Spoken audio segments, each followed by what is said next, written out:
ayca ñu jël keneen 88 628 89 90 papa nu mu mel nii am na ku nekk am na ko sa kër. parce que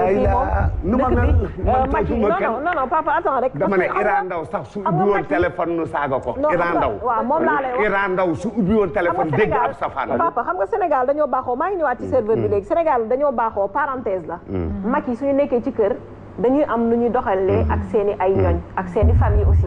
mën nañoo nekk ñu noppi lool mën nañoo nekk ñu naqari deret comme mën nañoo nekk ñu neex a dëkkal mais nu ñu mën ci mel rek famille bi dañ leen supporter c'est la même chose gis-gis c'est la société parce que la plupart génération yëpp lañ fiy teg Sophie génération yi papa maa ngi ñëw génération doogu mën a tuuti Sophie waaw papa dafa dugg wax li mu wax nga laaj ko ne ko ndax loolu raison la léegi mu daw foofu gërëm la sant la mais moom daa waroon continuer laaj c'est juste pour expliquer que génération c'est fait exprès quand on invite des générations maa ngi gis ci commentaire yi ñu ne yenn saay ngay invité oustaz wala des trucs comme ça je le dis et je le redis tout le temps dañ fiy invité ay oustaz mais gis-gis fait de société la on aimerait bien que sénégalais yi ku ci nekk sa xel nu mu toll rek nga am koo xam ne yaa ngi koy représenter ci société bi nga muus nga ñàkk muus nga yemamaay yooyu yëpp c'est important parce que bëgguñu tuutal kenn ñëpp dañuy am importance ci société bi Père Mbaye Ngoné démb la fi toogee te démb ku ne xam ne ñoom seeni wax amul jàddal dañ koy wax murid la samay wax neexul nga kontaan donc noonu lay demee donc nañ ko murid la samay wax neexul dañ ciy jàng léegi damay tourner ci Prospère Dieye parce que vidéo Benoît su paree sax mën nañ koo jël laataa may tourner ci yow léegi waaw naa ñëw ci Prospère après le temps que ñuy seetaan vidéo Benoît duma raay ab murid la magu murid waxam du neex te daf fi nar a continuer am daf fi nar a continuer am nu ñu war a gérer seen famille am na daam bu dugg sànq wax ko c'est-à-dire ku ci nekk ak ce choix il y a un certain moment tu choisis de ne plus avoir de relation avec qui que ce soit say doom ñoom ñoo la soxal sa éducation doom parce que ku ne xam ne société bi nu mu toll parce que yaa ngi jël keneen di ko dugal sa vie est-ce que moom réalité yi muy dund yow moom ngay dund est-ce que moom ni mu mel noonu nga bëgg ñu yaree say doom parce que góor bu xasee ba dugg ci kër gi papa lay doon yàlla nag mooy def nga tombé ci papa bu baax comme nga tombé ci papa bu safaanu boo tombé ci papa bu baax say doom mën nañoo yaru lool ba jaaxal la parce que am nañ ñu leen yar mais bu tombé ci papa boo xam ne dafa am nu mu mel wala moom day am bët bu mu xoolee say doom day doon problème donc ay risque la aussi te il faut bien choisir son mari su fekkee da nga am ay doom merci tu as tout dit il faut bien choisir mais loolu la ñuy waxtaane ñun le bon choix parce que encore une fois d'abord ma commencé ñaawlu li père di métitlu fii tooguñu fi pour di manquer respect qui que ce soit ci lan la père métitlu waxuma yow saaga bi non il faut non mais dugg foofu waaw génn naa foofu ma doon la tuuti Iran Ndaw su ubbee téléphone dégg mais papa nañ ko may rek nañu may Prospère bi yeggale non métitlu ma dara de waaw d'accord ba tey ñun métitlu lañ ko ba tey kon je retire ce que j'ai dit mais damay wax ne kon ma wax ne rafetlu ma ko man je suis content n'est-ce pas voilà ma kon ma wax ne rafetlu ma ko man maa exposé sama bopp à la télé waaw ma wax ne lu ma dégg baax na ma wax ne encore une fois comme niñ ko waxee rek gis-gis la ñu wax ñàkk ànd ak père ci li muy wax du caaginu nekkul ne moom mosu si teg bëtam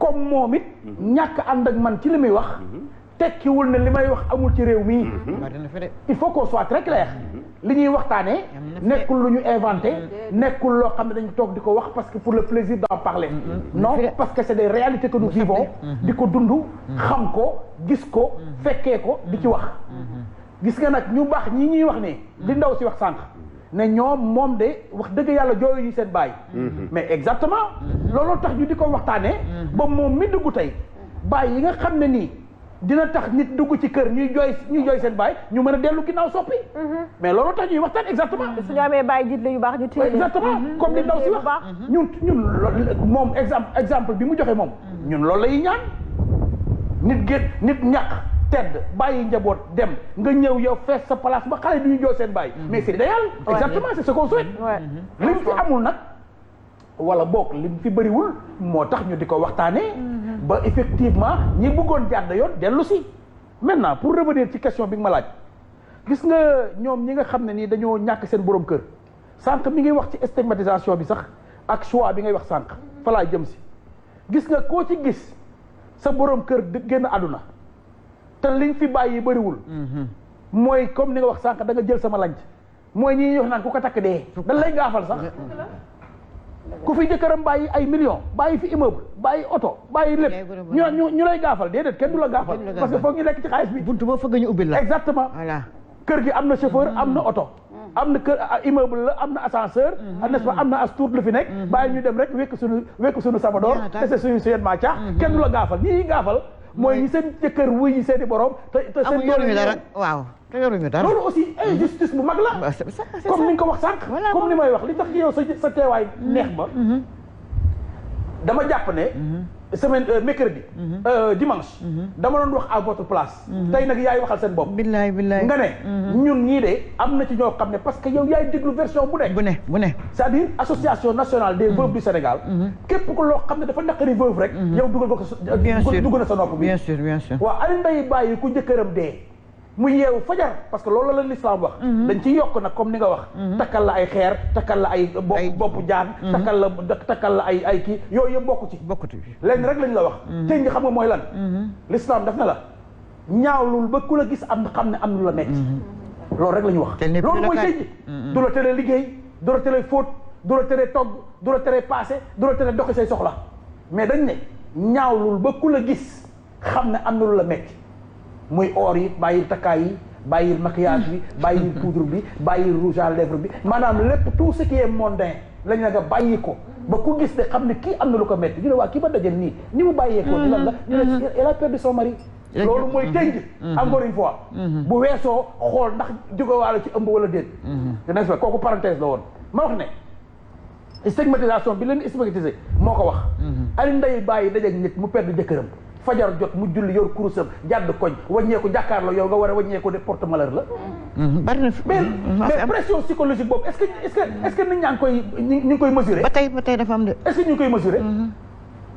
ma ñëwaat ci effectivement vice. li tax choix. wax nga ko sànq fa laa jëm si exactement. pourquoi le choix est fondamental. dama wax sama émission bi passé ne. mieux vaut être seul que mal accompagné. wallaay waxati ko. parce que gis nga quand tu fais le mauvais choix da nga wax sànq ne yàlla mooy dog non foofu d'accord ma ak yow foofu. choix bi daf ci am solo parce que ki fi jógee daf fi bàyyi encore une famille képp koo xam ne dafa ñëw yow da nga war a mottali lépp lu baax loo xam ne posé woon na ko ay jalons ci biir këram la nga xam ne safaan la nga fexe dindi ko. pourquoi parce que déjà comme ni ma wax da nga ñëw fekk ku am défi wu moom la ndaw si wax sànq nee na samay doom maay seen baay maay seen yaay wax naa ko sànq avant muy dugg da nga ñëw fekk ku am défi wu yar ay doom faj sàng éduquer c'est un défi colossal yaa ngi may dégg waaw kooku bu fekkee da nga def le mauvais choix parce que tout simplement tu veux te remarier déjà dafay déstabilisation familiale day daal di am safaan beneen affaire ñëw bu gën a garaaw mooy boo ci tombeek doom ju waxambaane 25 ans 30 ans 35 ans mooy poñe paa bi ne ko paa fii bu ma la fi gisee. mooy gisati wallaahi. mu des maintenant beneen aspect bi nga souligné sànq. su boobaa mu def yëpp réewande rek. non. attention non yëpp réewande boobu loolu laa d'accordul. loolu laa d'accordul parce que dama ne. parce que dafa am ku ko mérito. ak ku ko mérito ndax nit bu waree dafa dugg. pour jëkkëri ndey nga ko ñëw. waaw maa ngi ñëw père jëkkëri ndey man sa jëkkëri ndey mën na bon. man waxuma ko bon. waaw waxoo ko bon. moo tax ma ne la sànq mën naa la ne la yow da nga gis ñu baax ñi di ko wax continuer ci ndax ñi baax continuer baax. man ma teg sama bët ci ñu bon ñi. di ko wax pour ñu baax ñoom. lii laa wax man mooy gis-gis ñaari gis la ñu wax. ni nga gisee ak ni ma gisee muy gis-gis. kenn mënu ko bañ. mu ñëw maintenant ci li ma la waxoon ak ci li ma doon wax sànq Sophie mais Sophie xanaa xamoo ne ki fi jëkkëram bàyyi mu njabootee jigéen nga def le mauvais choix. moo mën a yegg effectivement bàyyi jiit la di tëddee doomam. bari na fi. bari na fi. mais mara day taal comme tu l'as si bien dit mais c'est des choses qui existent dans notre société. bari na fi on en parle. dañ koy wax yow ñi nga gis ñu baax. ba teg sa tànk. waaw yàlla nañu continuer baax. waaw ñun ñi ñu jàpp ne kat mën nañoo gën a baax. waaw on en parle pour ñu ñëw dellu si baax. seen mag génn àdduna parce que baax ñu ñëw doon jabar ja seen jarbaatum kii génn àdduna ñu ñëw doon jabar ja ñu toog ñëpp dajaloo daal ni diw mu ne am ni ko kër gaangoog sa loxo njaboot gi kat su tasee yomal xëyam soo demee sa mag dina la ko laaj de yéen a bokk jenn ndey ak benn baay yéen a bokk benn baay yéen a fi nekkoon moo la jàngal métier moo la toqi moo la yaroon dem na tey ba bàyyi fi ak njaboot gu sew ay parental jëlal diw diw jëlal diw doonal diw ñun loolu nañu xam ca Kajoor non man kaw laa man kaw ga laay wax waaw s'il te plaît non li nga non man kaw ga laa man kaw laa non héritage bi nekk ci kër gi loolu ngay wax héritage bi ci kër gi man kaw laa loolu ngay wax yow am na sax man kaw laa waaw kaw ci góor gu jabaram génn àdduna waaw nu jël rakki jabar ja jox la uufal ko mu yor njaboot ga mu uuf ay doomam di seen tanta ndax bu ne ay parental boo léegi la mu am ak yow muy benn njaboot gis nañ ko fi waaw man waxuma Ndakaaru on en a vu de toutes les couleurs waxuma Ndakaaru yaa ngi dégg waaw gis nañ fi bu ne waaw loolu ma gis rek laay waxtaane parce que tout simplement lii dañ koo gis lii dañ koo nettali bari na nu ñuy dund ci l'islam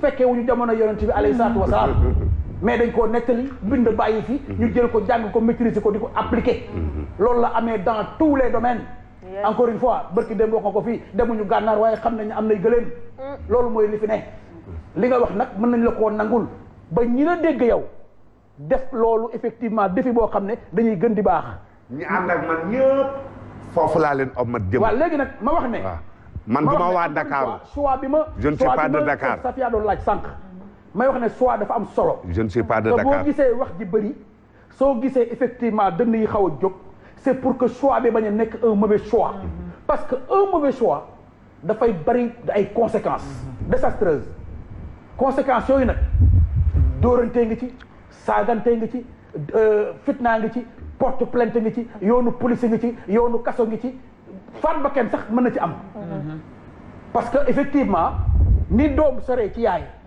xanaa xamoo ma xam ne damay faral di ko wax li ci jig papa sax xëy na jigu ci yaay parce que yaay dafay jege ay doomam ba nga xam ne moindre faux pas rek seytaane ñëw ci kër gi waaw ba ci def le bon choix maanaam le bon choix noo koy amee comment le bon choix waaw comment peux-tu avoir le bon choix pas yow yaa may laaj yow comment tu vas avoir le bon choix waaw exemple waaw nan ngay mën a def le bon choix noo mën a kiwee rek daal di xam kii ne c'est le bon choix waxoon naa la ko dinaa la ko waxaat parce que la répétition est pédagogique d'accord nan nga mën a def rek yow ba xool nit rek décortiquer ko léegi rek question bi daal di koy diagnostiquer daal di xam ne kii c'est le bon choix mën na nekk waaw bàyyil ma non mën nga waxal mën na nekk Sophie Gueye en tant que jigéen man maay wax ñëwal ci man bul ma daw en tant que jigéen mën ngaa gis góor rek aligné ko rek juge ko rek daal di xam ne kii mooy waaj mën nga ko non waxuma loolu ndax mën ngaa gis góor tey salaamaaleykum bul wax ak man laaj na ko man xam naa ne ñeme ñoo ma mais laaj na ko man bàyyil kii naa fekk la waaw dégg lii la la bëggaloon grawul xam naa ko grawul man mii wax naa dama sonn si moom la répétition bu yaram bi tàngee day gestu rek ne Sophie Gueye posé la benn question boo tontu mu xas la xam nga ne posé woo ma woon question Fall da nga bëggoon a xas waaw mais man maa ne tël pour taxaw wax la ko baal naa la Sophie wax na lu am solo léegi yaay suñu magu kër gi loo wax noonu la Fall nangul leen man je suis chez moi nangul leen lu leer laa la wax lu ko neex la def lu leer laa la wax mais man mii wax kay jéggal naa ko mën nga posé ma question bi jéggal naa ko man gaa xam naa ne ñeme ñoo ma mais gis góor gu baax rek xam ko ci saa si nan la Sophie Gueye noo mën a gisee góor gu baax ci saa si nga xam ko du yaa ngi nii wax ci saa si ne man naa fekk nga wala da nga wax ci saa si rek ne ma naa fekk nga premier voilà waaw dëgg la ko def mais dëgg la ma sonal moom dañ koo yónni si man li muy wax dañ ko yónni si man xam naa ne ko boo demee rek def ko nii xam naa daan xaaral ok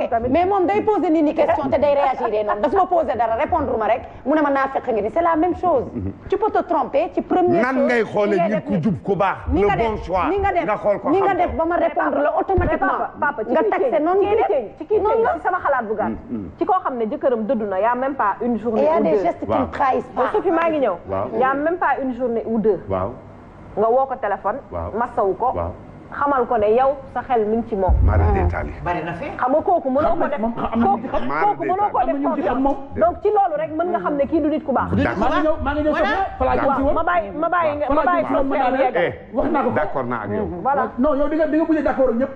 déet waxuloo li ma wax waxuloo ma li mu ma wax. wax naa la sànq ne la Sophia waxuloo ma li ma gis nga kii dugg léegi gërëm ko.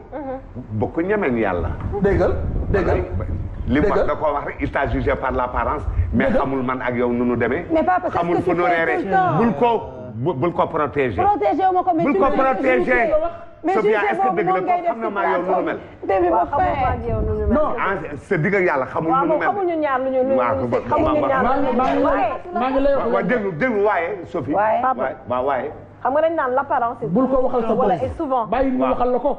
dama ne est-ce que ki dugg léegi atte la ba ne mësta gis lu mel ne yow. léegi est-ce que koo xam ne nu mel ma ak yow. xamul suñu relation man ak yow. moom laa doon wooyee barki dem. nit ne ma man yóbbante dama la yóbbante mi ngi may seetaan. yëma la yóbbante si Safia. waaw parce que dama bari ay télévision yu may seetaan. gis ci animatrice yoo xam ne. heure bu nekk ñu mer ci plateau. daan may citer ay nom. na bàyyi jàmbur. ne ma Sofia rek laa gis. na bàyyi ñooñ di mer. mais Sofia rek laa gis. ci plateau. muy toog ci plateau. te kenn mosu koo gis mer ci plateau malgré lu muy subir. waaw ku gis ne nañu nag. waaw ki dugg léegi c'est de Sofia. xamul la yàgg moom mais fi mu la di gisee la waxee. waaw ko bañal encore une fois. mais papa dañu xamul ne armée la dama am fu ma jaar ba pare. ñoom xamuloo Sofia yow am naa fu ma jaar de. xamuloo Sofia yàgg naa jooye de. bul daw question bi de maa ngi ñëw de. parce que loolu il faut ma limbaar la ko. mais danga may bàyyi ma wax ba fa. yeggale ma contribution ci thème bi s'il vous plaît. waaw. gis nga wax nga ko laaj nga ko laajaat ko laajati ko. muy kat tontu la tontooti la dañ la. gis nga ñi ngi koy jiiñ. seen réputation lay doon. ñi ngi koy jiiñ wax naa la moo tax sànq ma limal les 4 points cardinaux. gis nga fii Sénégal kër goo fi dugg ñaari 2 semaines. bu 3e semaine bi ñu xam yaay kan. maa la wax li man bindal nga denc li ma la wax. kër goo fi dugg 2 semaines. 3e semaine bi ñu xam yaay kan. Ndar la ba Ziguinchor. Dakar la ba Matam. sorewul Sénégal boo xoolee carte Afrique excepté la Gambie pays yi gën a tuuti Sénégal Afrique monde bi ci la bokk. lu tuuti la. yaa ngi may dégg. pour te répondre encore une fois à ta question. nekkul des préjugés. la preuve. heure boo gisee nit opposé wu ci genre mariage yooyu. su mariage ba amee. kër ga mujj ci fitna. c'est pas fortuit. c'est pas fortuit mon cher ami. c'est pas fortuit. encore une fois ma wax la ne la répétition est pédagogique.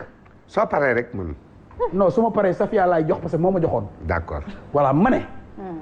kuñ ko jiiñ ku ne. Sénégal la ñu nekk. rëyul. nous sommes tous ay mbokk lañ. ñëpp ay mbokk lañ. kër goo ci dugg ñaari semaine 2 semaines automatiquement ñu xam yaay kan donc du nekk préjugé lu ñu lay xamee la mu nekk sa réputation ñu wax la ko. temps d'antenne. ñu wax la ko. heure